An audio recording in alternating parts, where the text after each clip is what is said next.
Thank you for joining us for the news at 5. First tonight at 5, 2 workers are safe after a scare in downtown Austin. Rescue crews got a call that 2 workers were stuck on scaffolding outside a high-rise. Here's a look at where it happened, the corner of 11th Street and I-35. KVUE's Molly Oak is live near that building this afternoon. Molly, you watched all this unfold today.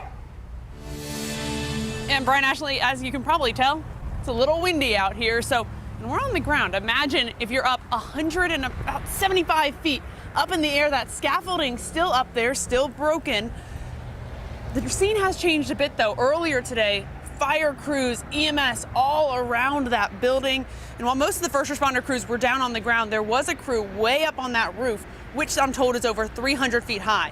2 firefighters had to make their way down to make the rescues.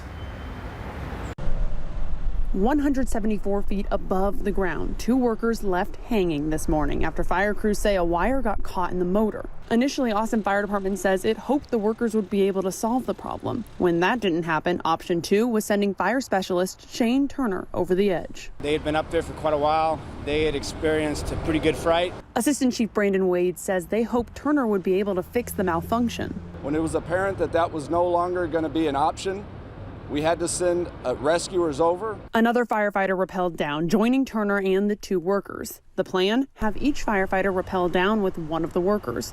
That's when Turner said the wind picked up. Unfortunately, right as we went over the edge, the scaffolding started slamming against the building, so that added a bit more to people's nerves. Both Turner and Wade say thanks to a lot of training and teamwork, the rescue was a success and everyone was safe. And very thankful to be down on the ground.